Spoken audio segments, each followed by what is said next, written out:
ओम नमः शिवाय। हिंदू धर्म में भगवान शिव के गण नंदी भगवान शिव के वाहन होने के साथ साथ भक्तों की मनोकामनाओं को पूरा करने वाले भी माने जाते हैं। कहा जाता है कि यदि आप अपनी मनोकामना नंदी के कान में बताएं तो वह भगवान शिव तक पहुंचती है।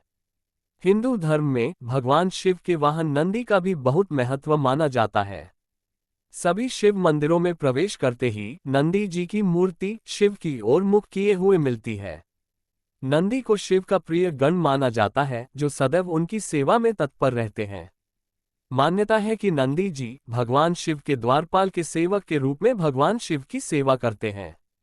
ये भी मान्यता है कि नंदी के कान में अपनी मनोकामना कहने से वह सीधे भगवान शिव तक पहुंचती है। भगवान शिव नंदी के प्रति अत्यंत प्रेम रखते हैं और उनकी हर बात सुनते हैं। इसलिए नंदी की पूजा का विशेष महत्व माना जाता है। नंदी को लेकर मान्यता है कि भगवान शिव ने उन्हें वरदान दिया था कि जो कोई भी मनुष्य उनके कान में अपनी मनोकामना कहेगा, उसकी मनोकामना भगवान शिव जरूर पूरी करेंगे।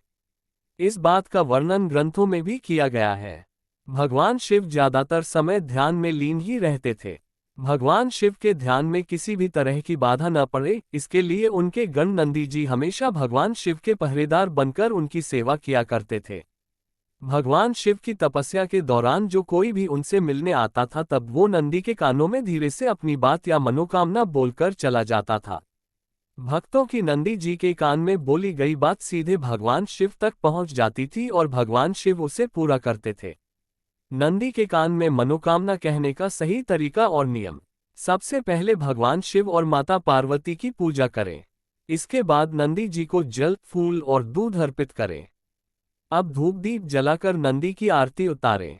वैसे तो नंदी जी के किसी भी कान में मनोकामना बोली जा सकती है, लेकिन बाएं कान में मनोकामना बोलने का अधिक महत्व माना गया है। नंदी के कान में अपनी मनोकामना बोलने से पहले ओम शब्द का उच्चारण करें।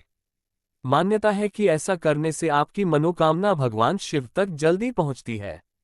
नंदी के कान में अपनी मनोकामना कहते समय इस बात का ध्यान रखना चाहिए कि जो कुछ भी आप नंदी जी के कान में बोलने जा रहे हैं, उसे कोई दूसरा व्यक्ति न सुन पाए। इसलिए अपनी मनोकामना को बहुत धीरे से लेकिन साफ उच्चारण में कहें।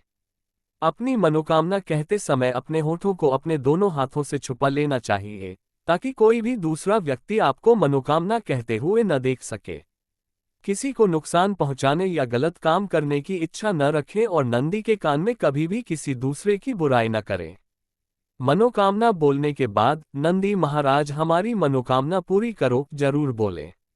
एक बार में एक ही मनोकामना कहें। लालच में आकर कई मनोकामनाएं एक ही समय में न कहें। हर हर महादेव।